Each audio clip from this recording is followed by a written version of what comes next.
大官贵人家里。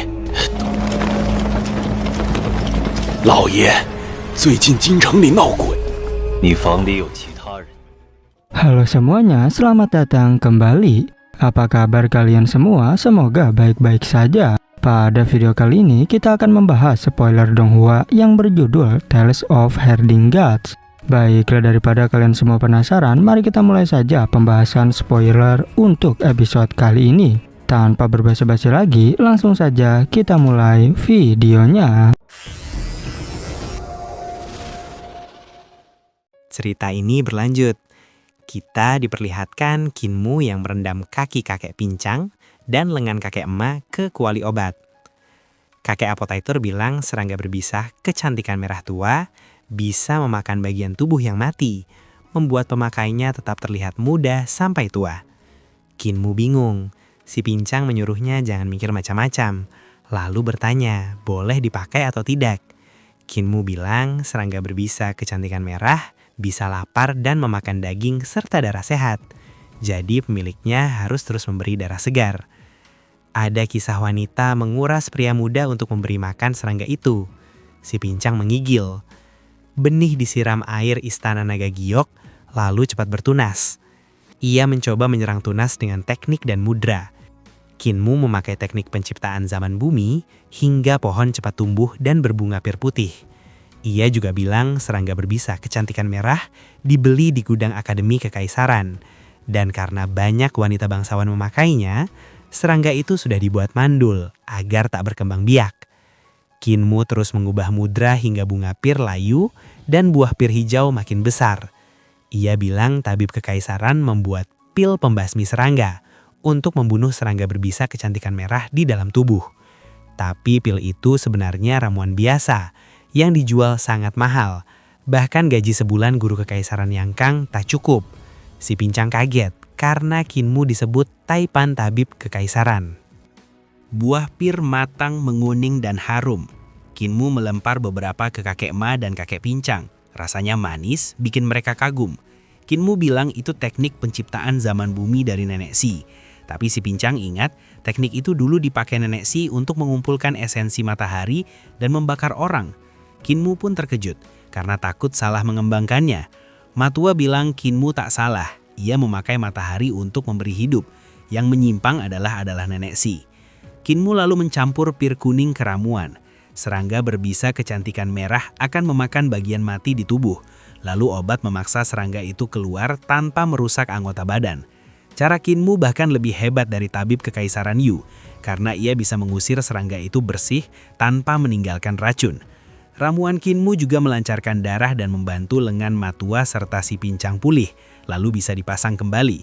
Kinmu memetik pir sampai penuh, mencabut pohonnya ke halaman, lalu memberi pir ke Hulingher dan naga kilin. Mereka makan lahap sampai Kinmu menyindir naga kilin harus diet. Si pincang gelisah ingin jalan-jalan. Matua ikut karena takut bertemu guru kekaisaran Yangkang. Si pincang paling patuh pada Matua, jadi Kinmu tak khawatir mereka kenapa-kenapa. Bahkan kalau bertemu guru kekaisaran Yangkang yang terluka pun, si pincang belum tentu kalah. Beberapa hari kemudian, para cendekiawan kekaisaran kembali ke garis depan dan bentrok dengan sekte pemanggil iblis, pemanggil jiwa, serta pengendali mayat. Diserang mendadak, Jenderal Xiaoyi, 30% pasukan elit mereka tewas. Para cendekiawan kekaisaran yang masuk kegelapan dimusnahkan. Namun, pasukan utama kekaisaran Yangkang di bawah guru kekaisaran berhasil memadamkan pemberontakan di sungai bergelombang.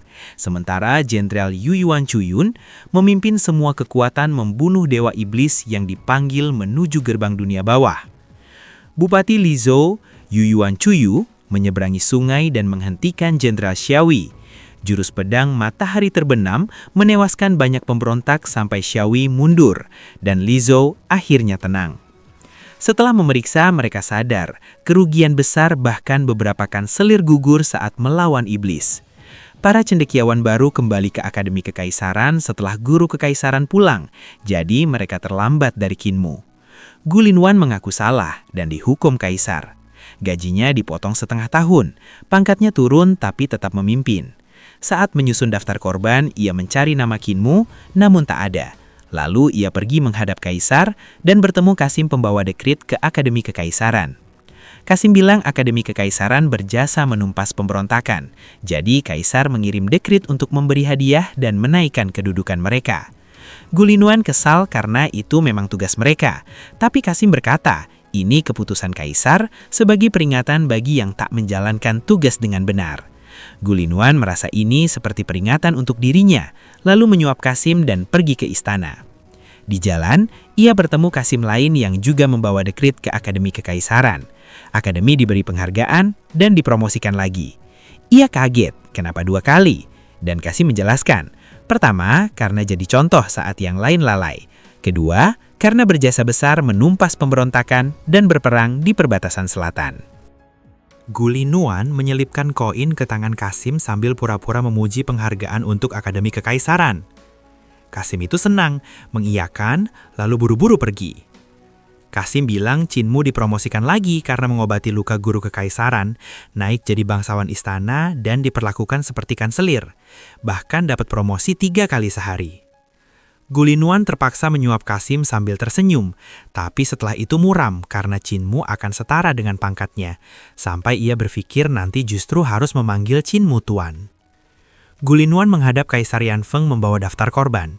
Kaisar sedih dan marah karena para cendekiawan jadi korban akibat kebocoran info, sampai ingin membunuh pelakunya. Gulinuan ketakutan, lalu Kaisar menuntut, siapa yang membocorkan berita itu?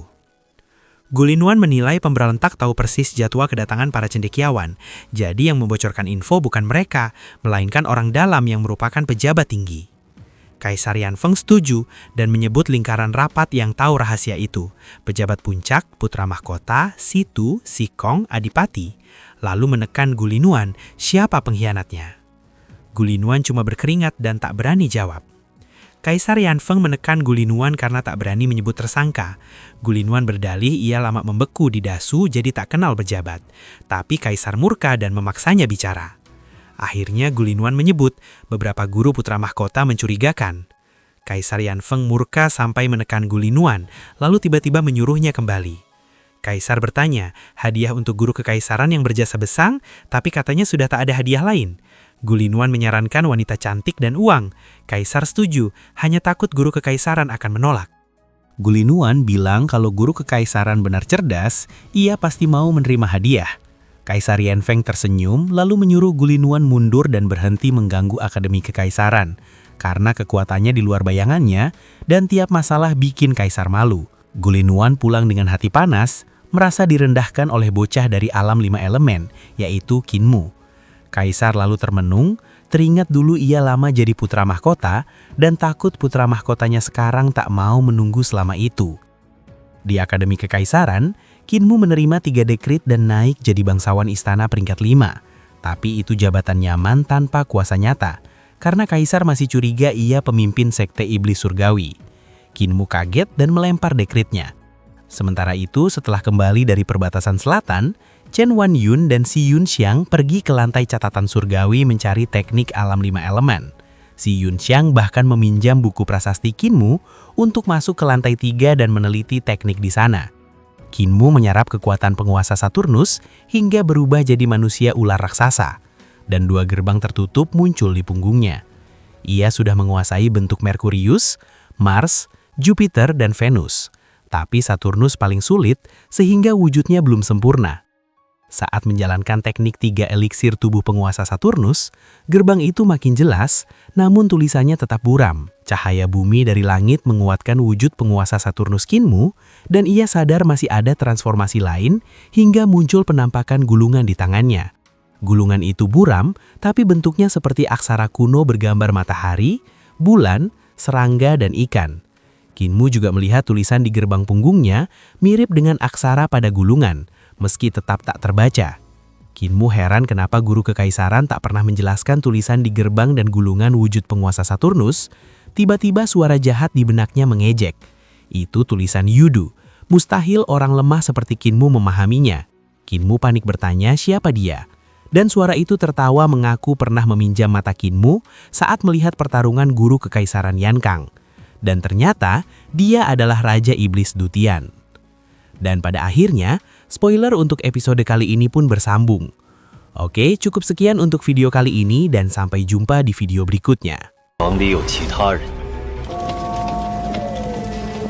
何必等到现在？可不请我进去坐坐？你有无数机会可以动手。既然各有所求，这一路